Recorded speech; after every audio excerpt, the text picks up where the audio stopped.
Friends, welcome to Rishu creations. Friends, ఇది రిషిధారల ప్రేమ కథ part 8. Friends, ఇక కథలో అయితే వసుధారతో మాట్లాడాలని చెప్పి రిషి ఎదురు చూస్తూ ఉంటాడు కదా.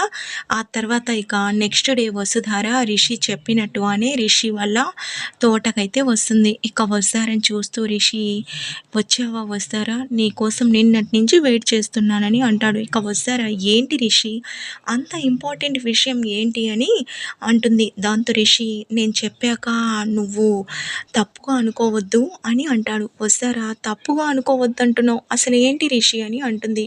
ఇక రిషి, వసుధార, అదేంటంటే నువ్వంటే నాకు ఇష్టం, నిన్ను నేను ప్రేమిస్తున్నాను, ఐ లవ్ యూ అని అంటాడు. ఇక వసుధార, ఏంటి రిషి, నాతో సరదా కూడా నువ్వు ఇలా చేస్తావని అనుకోలేదు, అయినా నేను పల్లెటూరు అమ్మాయినని నన్ను ఆట పట్టిస్తున్నావా అని అంటుంది. ఇక రిషి, అయ్యో వసుధార, నేను చెప్తుంది నిజం, నేను నిన్ను ప్రేమిస్తున్నానని అంటాడు. ఇక వసుధార ఒక్క మాట కూడా మాట్లాడకుండా వెళ్ళిపోతూ ఉంటుంది. ఇక రిషి, వసుధార ఏమైంది ఏమైంది అని అంటుంటే, రిషి, అయినా మీ స్థాయి ఏంటి నా స్థాయి ఏంటి, నువ్వు ఎక్కడో ఫారెన్లో చదువుకొని వచ్చావు, నేను పల్లెటూరు అమ్మాయిని, అలాగే నువ్వు నాతో సరదాగా మాట్లాడుతుంటే ఏదోలే పల్లెటూరు అమ్మాయినని సరదాగా మాట్లాడుతున్నావని ఆట పట్టించడానికని అనుకున్నాను, కానీ నువ్వు నన్ను ప్రేమిస్తున్నావు అని చెప్పాక నేను నమ్మలేకపోతున్నాను, అయినా ఇప్పుడే నన్ను మర్చిపో రిషి, ఇక్కడి నుంచి వెళ్ళిపో, ఎందుకంటే మన పెళ్ళి జరగదు ఎట్టి పరిస్థితుల్లోనని అంటుంది. ఇక రిషి, ఏంటి వస్తారా, ఎందుకు జరగదంటున్నావు, అయినా మా ఇంట్లో నా ఇష్టాన్ని కాదనరు అని అంటాడు. దాంతో ఇక వస్తారా, రిషి నీకు అర్థం కావడం లేదు, మీ తాతయ్య ఈ ఊరికి పెద్ద, అలాగే మేము ఒక చిన్న పొలంలో పనిచేసే అతను మా నాన్న, మీకు మాకు ఎలా రిషి అని అంటుంది. ఇక రిషి, ఏంటి వస్తారా, అయినా ప్రేమలో అంతస్తులు చూస్తారా, నేను ఇప్పుడే మా తాతయ్యతో నిన్ను ప్రేమిస్తున్నానని అంటాడు. మా తాతయ్య మన పెళ్ళికి ఒప్పుకుంటాడు అని అంటుండడంతో వసుధార, మీ తాతయ్య ఒప్పుకున్నా మా ఇంట్లో మాత్రం ఒప్పుకోరు రిషి అని అంటుంది.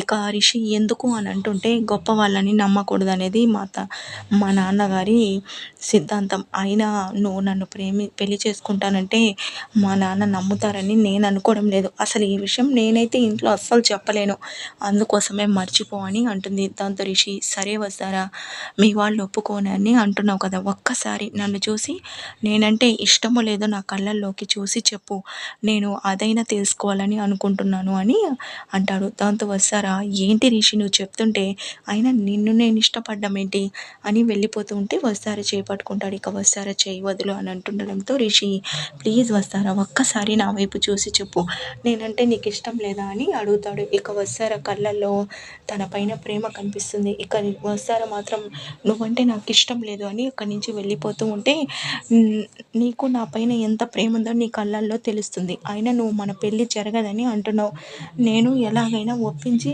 తీరుతాను అని అంటూ ఉండడంతో ఇక వస్తారు అక్కడి నుంచి వెళ్ళిపోతుంది. ఇక రిషి, ఎలాగైనా నాకు వస్తారా కావాలి, వస్తారా లేకుండా నేను అసలు ఉండలేను, నేను ఇంతలా వస్తారని ప్రేమిస్తున్నానని నాకు ఇప్పుడిప్పుడే తెలుస్తుంది, అసలు వస్తారా లేకుండా నేను అసలు సిటీకి కూడా వెళ్ళలేకపోతున్నాను, ఈ విషయం వెంటనే ముందుగా డాడ్కి మామ్కి చెప్పాలని చెప్పి కాల్ చేసి చెప్తాడు. దాంతో ఇక మహేంద్ర, ఏంటి నాన్న అని అంటుంటే, అవును డాడ్, నాకు వస్తారా కావాలి, వస్తారంటే నాకు చాలా ఇష్టం, అలాగే వస్తారా కూడా నేనంటే ఇష్టం, కానీ తను బయటికి చెప్పలేకపోతుందని అంటుంది. దాంతో ఇక మహేంద్ర, అయితే తాతయ్యతో మాట్లాడినా అని అంటుండడంతో, తాతయ్యతో నేనే మాట్లాడతానని, తాతయ్య మీతో ఒక విషయం చెప్పాలని అంటాడు. ఇక వాళ్ళ తాతయ్య, ఏంటి రిషి అని అడుగుతుండడంతో రిషి కాస్త భయపడుతూ అది ఇది అని నసుకుతూ అయితే ఉంటాడు. ఫ్రెండ్స్, ప్లీజ్ మీకు కనుక ఈ వీడియో నచ్చినట్లయితే తప్పకుండా లైక్ చేయండి ఫ్రెండ్స్, అలాగే సబ్స్క్రైబ్ చేసుకోండి, సపోర్ట్ చేయండి friends, please, thank you for watching.